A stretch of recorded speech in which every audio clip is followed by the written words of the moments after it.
ओम शांति। आज हम सुनेंगे 25/6/2025 की प्रातः मुरली क्लास। आज बाबा से पिता के संबंध में हम याद करेंगे और आज का स्वमान है, मैं राजयोगी आत्मा हूँ। और आज बाबा ने कहा मुरली में कि मीठे बच्चे, बाप तुम्हें नई दुनिया के लिए राजयोग सिखा रहे हैं, इसीलिए इस पुरानी दुनिया का विनाश जरूर होना है। प्रश्न बाबा ने ये कहा कि मनुष्य में कौन सी एक आदत पड़ी हुई है लेकिन उससे भी प्राप्ति नहीं होती। तो उत्तर है, मनुष्य में भगवान को याद करने की जैसे आदत पड़ी हुई है। जब कोई बात होती है तो कह देते हे भगवान, तो सामने शिवलिंग आ जाता है। लेकिन शिव बाबा ज्योति बिंदु स्वरूप है, ये यथार्थ पहचान न होने के कारण प्राप्ति नहीं होती है। फिर कह देते सुख दुख सब भगवान ही देता है, तो भगवान सुख दुख वही देता है, ऐसे कह के हम उनकी ग्लानि करते हैं। भगवान तो दुख हरता सुख करता है, वो दुख हरकर सुख देते हैं, दुख नहीं देते। दुख हम अपने कर्मों से ही भोगते हैं और दोष हम भगवान को दे देते हैं। तो बाबा कहते इसलिए प्राप्ति कुछ नहीं होती। तुम बच्चे अभी ऐसे नहीं कहेंगे। ओम शांति। बाप जिसको रचता कहा जाता, किसका रचता है? तो भगवान नई दुनिया रचता है। नई दुनिया को कहा जाता है स्वर्ग, सुखधाम, परंतु समझते नहीं है।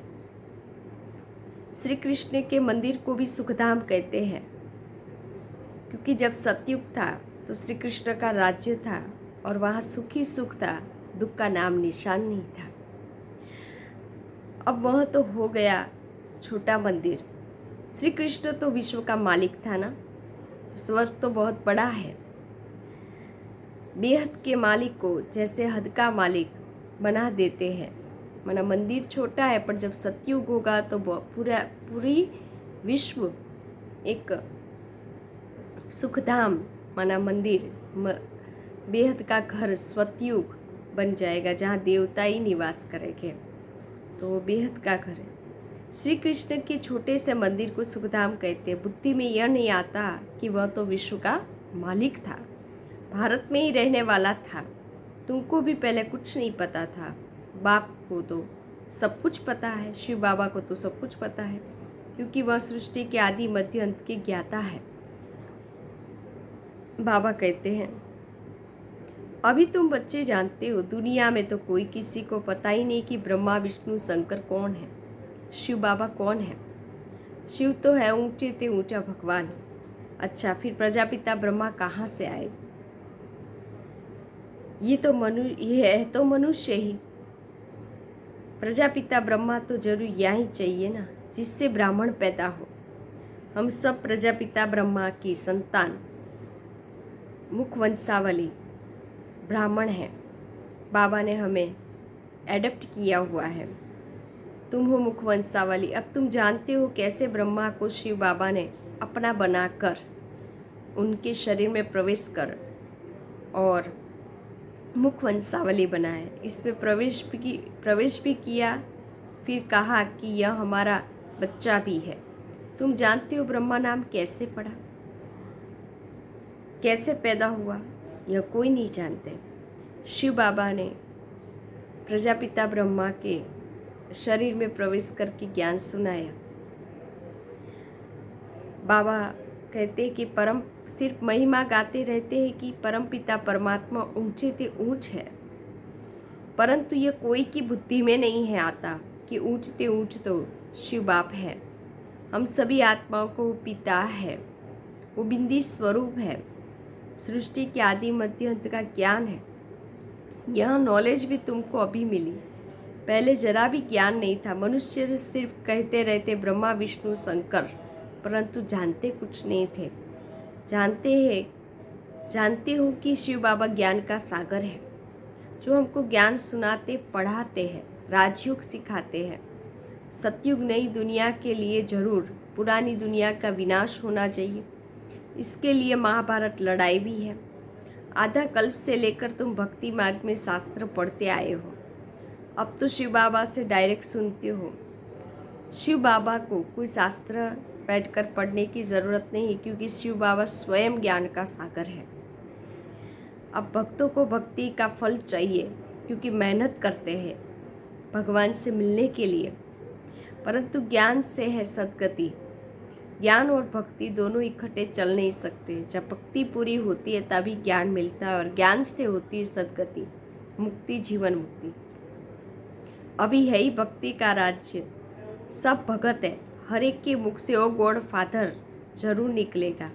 अब तुम बच्चे जानते हो कि बाप ने अपना परिचय दिया कि मैं हूँ ज्योति बिंदु स्वरूप, छोटी बिंदी हूँ, मुझे ज्ञान का सागर कहते हैं। मुझ बिंदु में सारा ज्ञान भरा हुआ है, आत्मा में ही ज्ञान है। अभी तुम बच्चे समझते हो परमात्मा कहा जाता है, ऊंचे ते ऊंच सुप्रीम सोल है, वो पतित पावन है। मनुष्य हे भगवान कहेंगे तो शिवलिंग ही याद आएगा, यह भी यथार्थ रीति से नहीं कहेंगे। तुम जानते हो कि बाप तो सुखदाता है। सतयुग में सुखधाम था, वहाँ दुख का नाम निशान नहीं था। कलयुग में दुख ही दुख है, यहाँ सुख का नाम नहीं। ऊंचते ऊंच भगवान, वह सर्व आत्माओं का पिता।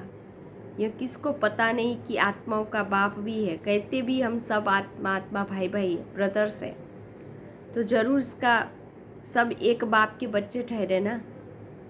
कोई फिर कह देते भगवान सर्वव्यापी है, तेरे में भी है मेरे में भी है। अरे तुम तो आत्मा हो, यह तुम्हारा शरीर है, फिर तीसरी चीज़ कैसे हो सकती है। तो हम आत्मा उस परमात्मा की संतान है, माना परमात्मा सर्वव्यापी नहीं है, सब में भगवान नहीं है। आत्मा को परमात्मा थोड़ी कहेंगे, हम तो उसके बच्चे हैं। फिर परमात्मा सर्वव्यापी कैसे हो सकता है। बाप सर्वव्यापी होता तो फिर फादरहुड हो जाता। आत्मा आत्मा भाई भाई नहीं होता, सब बाप ही बाप होते। तो बाबा इसलिए कहते हैं फादर को फादर से वर्षा थोड़ी मिलेगा, फिर बाप से तो बच्चा ही वर्षा लेता है ना। तो हम बच्चे हैं और वो बाप है, आत्मा और परमात्मा नहीं है। सब फादर कैसे हो सकते हैं। इतनी छोटी सी बात भी कोई को समझ में नहीं आती। अब बाबा कहते बच्चे, हमने आज से 5000 वर्ष पहले तुमको कितना समझदार बनाया था। तुम एवर हेल्दी वेल्दी समझदार थे सतयुग में, इससे जास्ती समझदार कोई हो ना सकता। तुमको अभी जो समझ मिली है यह फिर सतयुग में नहीं होगी। वहाँ यह थोड़ी मालूम है रहता है कि फिर गिरेंगे। यह मालूम हो तो फिर सुख की भासना ही ना आवे। यह ज्ञान फिर प्रालोप हो जाता है। यह ज्ञान ड्रामा का सिर्फ अभी तुम्हारी बुद्धि में है। ब्राह्मण ही अधिकारी रहते हैं, तुम्हारी बुद्धि में है कि हम अभी ब्राह्मण वर्ण में हैं। ब्राह्मणों को ही बाबा ज्ञान सुनाते हैं, ब्राह्मण फिर सबको सुनाते हैं। गायन भी है, भगवान ने आकर स्वर्ग की स्थापना की, राजयोग सिखाया था। देखो श्री कृष्ण जयंती मनाते, समझते हैं कि श्री कृष्ण वैकुंठ का मालिक था, परंतु वह विश्व का मालिक था, वैकुंठ का मालिक था, विश्व का भी मालिक था, ये नहीं बुद्धि में आता। जब उनका राज्य था श्री कृष्ण का तो और कोई धर्म नहीं था, उनका ही सारे विश्व पर राज्य था और जमुना का किनारा था। अब तुमको यह कौन समझा रहे, स्वयं भगवान शिव बाबा। बाकी सब भक्ति मार्ग में वेद शास्त्र सुनते हैं, यहाँ तो खुद भगवान सुना रहे। अभी तुम समझते हो पुरुषोत्तम बन रहे, तुमको ही बुद्धि में है कि हम शांति धाम के रहने वाले, हम आकर 21 जन्म की प्रारब्ध भोगेंगे। तुम बच्चों को अंदर में खुशी से गद गद होना चाहिए कि बेहद का शिव बाबा हमको पढ़ा रहे हैं। वो ज्ञान का सागर सृष्टि के आदि मध्य अंत को जानता है। ऐसा बाबा हमारे लिए आया है तो खुशी में गुदगुदी होती है। बाप बच्चों पर वारी जाते हैं। बाबा को कहते बाबा हमने आपको अपना वारिस बनाया, तो बाप बच्चों पर वारी जाते हैं। बच्चे फिर कहते हैं भगवान आप जब आएंगे तो हम आप पर वारी जाएंगे, अर्थात बच्चा बनाएंगे। यह भी अपने बच्चों को ही वारिस बनाते हैं। बच्चों को वारिस कैसे बनाएंगे? यह भी गुह्य बात है। अपना सब कुछ एक्सचेंज करना, इसमें बुद्धि का काम है। भगवान, ये तन मन धन सब कुछ तेरा। तो बाबा कहते हैं 21 जन्म की बादशाही तुम्हारी। तो ये बुद्धि का काम है एक्सचेंज करना। गरीब तो झट एक्सचेंज कर देते हैं, साहूकार मुश्किल करेंगे जब तक कि पूरी रीति ज्ञान न उठावे।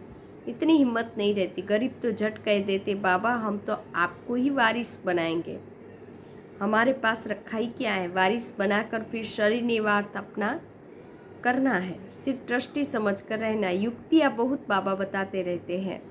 बाप तो सिर्फ देखते हैं कि कोई पाप कर्म में तो पैसे खराब नहीं करते हैं। बाबा देखता है कि कोई पाप कर्म में तो पैसा खराब नहीं करते हैं। मनुष्य तो पुण्य आत्मा बनाने में पैसा लगाते हैं। मनुष्य को पुण्य आत्मा बनाने में पैसा लगाते हैं। चेक करो, सर्विस भी कायदेसर करते हैं। यह पूरी जांच करेंगे, फिर सब राय देंगे। यह भी धंधे में ईश्वर निकालते थे ना ब्रह्मा पापा, वह तो था इनडायरेक्ट। अभी बाप डायरेक्ट आए हैं। मनुष्य समझते हम जो कुछ करते हैं उनका फल ईश्वर दूसरे जन्म में देते हैं। कोई गरीब दुखी है तो समझेंगे कर्म ही ऐसा किया हुआ है। अच्छे कर्म किए हैं तो सुखी है। बाप तुम बच्चों को कर्म की गति पर समझाते हैं। रावण राज्य में तुम्हारे सब कर्म विकर्म ही बनते हैं। सतयुग और त्रेता में रावण ही नहीं है, इसीलिए वहाँ कोई कर्म विकर्म नहीं होता है। यहाँ जो भी कर्म करते हैं उसका अल्पकाल के लिए सुख मिलता है, फिर भी कोई न कोई रोग खिटपिट होती रहती है, क्योंकि अल्पकाल का सुख है। अभी बाप कहते हैं ये रावण राज्य ही खत्म होना है। राम राज्य की स्थापना श्री बाबा कर रहे हैं। तुम जानते हो ये चक्कर कैसे फिरता है।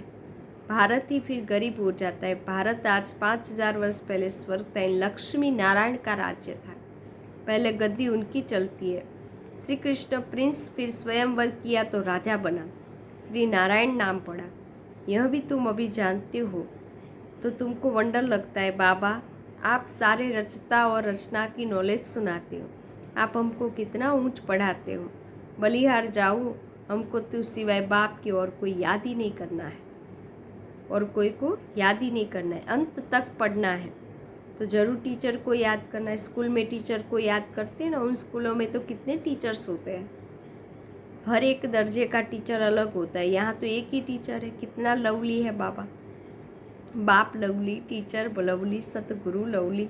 आगे भक्ति मार्ग में अंधश्रद्धा से याद करते। अभी तो डायरेक्ट शिव बाबा पढ़ाते, तो कितनी खुशी होनी चाहिए। फिर भी कहते बाबा भूल जाते। गाते भी ईश्वर की गति मति न्यारी। बाबा कितनी गति और सदगति की मत तो बड़ी वंडरफुल देते हैं। ऐसे बाप को याद करना चाहिए। स्त्री अपने पति के गुण गाती है ना, बड़ा अच्छा है, ये है, ये उनकी प्रॉपर्टी है, अंदर में खुशी रहती है ना। यह तो पतियों का पति और बापों का बाप है। इनसे कितना तुमको सुख मिलता है, और सबसे तो दुख मिलता है। हाँ, टीचर से सुख मिलता है क्योंकि पढ़ाई से इनकम होती है ना। गुरु हमेशा किया जाता है वानप्रस्थ में। बाप भी कहते मैं वानप्रस्थ में आया हूँ। यह भी वानप्रस्थी है।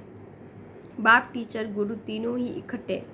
बाप टीचर बनते फिर गुरु बन साथ ले जाते। उस एक बाप की ही महिमा है। यह बातें और कोई शास्त्रों में नहीं।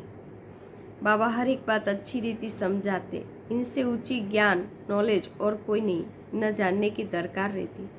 हम सब कुछ जानकर विश्व के मालिक बन जाते और जास्ती क्या करेंगे। बच्चों की बुद्धि में यह तो तब खुशी में, बच्चों की बुद्धि में यह हो तब खुशी में और उसी याद में रहे। पुण्य आत्मा बनने के लिए याद में जरूर रहना चाहिए। माया का धर्म है तुम्हारे योग को तोड़ना। योग में ही माया विघन डालती है।